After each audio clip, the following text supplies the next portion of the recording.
زندگی کے کتاب کے صفحات غائب تھے جو کہ بعد میں انہوں نے سامنے رکھے.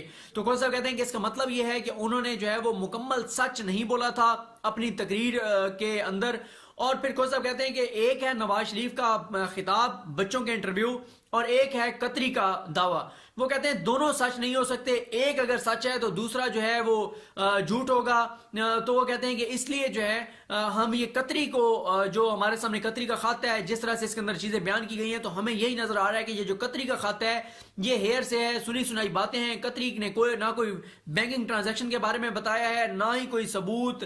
اور یہاں تک کہ کھوسا صاحب نے یہ بھی لکھا کہ میاں شریف اگر 2004 میں فوت ہوئے اور 2006 میں یہ ٹرانزیکشن ہوئی, یہ ان کا تبادلہ ہوا جو ان کے مطابق جو انہوں نے انویسٹمنٹ کی تھی اس کے بدلے ان کو لندن فلیٹس ملے. تو کھوسا صاحب کہتے ہیں کہ اگر میاں شریف کی کوئی وصیت تھی تو وہ سامنے آنی چاہیے تھی, جس کے مطابق کہا جاتا ہے کہ میاں شریف نے وصیت کی تھی کہ میرا جو کچھ ہے قطری کے پاس وہ میرے پوتے حسین نواز کو دے دیا جائے. تو وہ وصیت جو ہے کھوسا صاحب کہتے ہیں ہمارے سامنے آنی چاہیے تھی.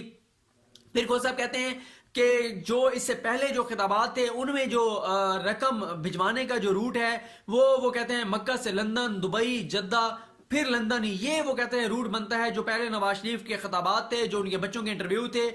لیکن جو قطری خط ہے, جو قطری کا موقف ہے, اس کے مطابق تو دبئی سے دوحہ, دوحہ سے لندن, یہ روٹ بنتا ہے. اور پھر کھوسا صاحب یہی بات کہتے ہیں کہ جتنی بڑی رقم بھیجی گئی وہ ساری کی ساری رقم جو ہے وہ بینکوں کے ذریعے گئی ہوگی, لیکن ہمیں جو ہے وہ ایک بھی ثبوت جو ہے بینکنگ ٹرانزیکشن کے حوالے سے ہمارے سامنے نہیں رکھا گیا.